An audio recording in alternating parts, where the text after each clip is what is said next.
Try and do this quickly. Do pro sports have an issue with recreational drugs? Now, the names I've listed all got caught with cocaine. Okay, this is all in the last few years. There are more. I have missed some out. These are the ones that I've either done videos on before and I followed their story from when they got caught to their ban, or I know about off the top of my head. Otherwise, the video will get too long. I want to keep this video a bit concise, short, and basically go, right, here's an issue. We've got Zach Hardacre, Ranky Chase, Jesse Bromwich, Kevin Proctor, and Sean Kennedale in the Rugby League, both in the Super League and in the NRL, in the space of 3 months. There are more. I think there was a couple more players as well in that period of time who also got caught with cocaine or amphetamines on them in nightclubs or by the testers. There's a problem with Rugby League, clearly. In Rugby Union, we have John Hardy, Matt Stevens, and James Slipper. Now, Matt Stevens was a few years back, and there was an issue in the Bath Rugby Club. I think about 6 or 7 of his teammates were also implicated in the drug scandal. He was thrown under the bus because he failed the drugs test. The others admitted to it and got lesser bans. He got 2 years. James Slipper, Queensland Red captain in the Super Rugby, also Australia proper for the Australian Wallaby side. He's got a 2-month ban, mitigating circumstances. That's 3 Rugby Union players off the top of my head. That's just off the top of my head. That's not actually digging into going through every single club who's got players on the long-term injured reserve who are suspended for drug misuse. Jake Livermore, famously football player, lost his baby girl, lost his daughter, suffered from depression, couldn't cope, and he did turn to drugs. There are some ex-players as well who've also had drug issues, but Jake Livermore's still playing. These are current players. He got a 1-year ban, mitigating circumstances. He did plead straight up, yeah, no, I have an issue. And Hull City at the time, the team he was playing for, did support him, so I give credit for him for that. And finally, Richard Gasquet in the tennis. A known playboy, a known party animal. His excuse, not good enough. He claims he accidentally ingested a large amount of cocaine, about 2 grams worth in a drink. Yeah, no, that would kill you. Really piss poor.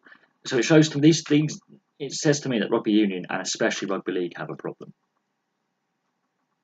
Now I know I've gone through this quite quickly, but as someone who used to play Rugby Union at my local rugby club, there was definitely a booze culture. Now all these people have got caught using cocaine, but I do know that when Matt Stevens was caught at Bath Rugby Club in about 10 years ago, there was also amphetamines used as well, a lot of speed. There was a party culture at that. There was a port or field culture. This says to me that there are still issues within these sports, especially Rugby League and Rugby Union.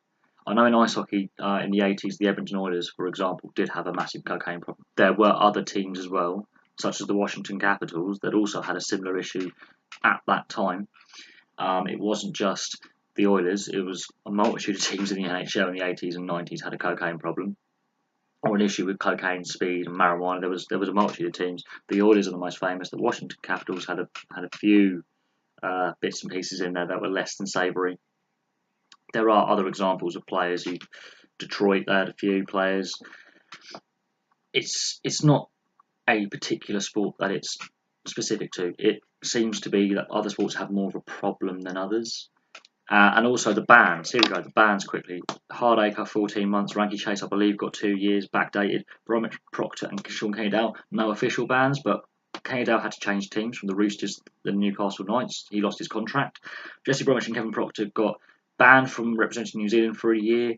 Couldn't go to the World Cup. Would never be selected as captains or vice captains for New Zealand again.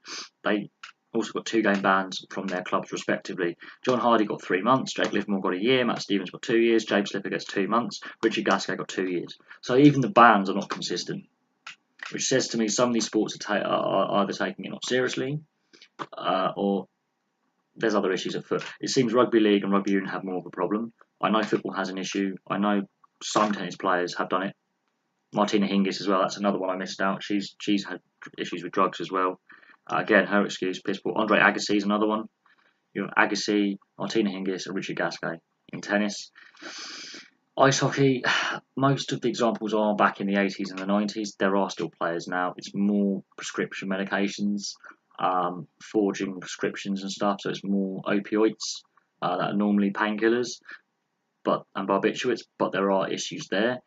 That says to me that professional sports is downplaying the issues there for PR purposes and then not taking this as seriously as they could. But leave your thoughts below. If you know of any other players, sportsmen and women, who failed on recreational drugs, on the drugs test, or been caught out using recreationals rather than just steroids, let us know. If you think I've missed anyone out who's got a famous case, I know Diego Maradona. We can do a video on Maradona another time. These are the more recent ones. I don't know if you go back to the 80s and 90s, there were loads. This is the here and now in the last decade or so. There has been a lot, and it appears rugby league and rugby union have a severe problem. Well, I'm going to leave that there. Thank you very much for watching. Please like and subscribe, place your comments below, and I'll have some more videos for you soon.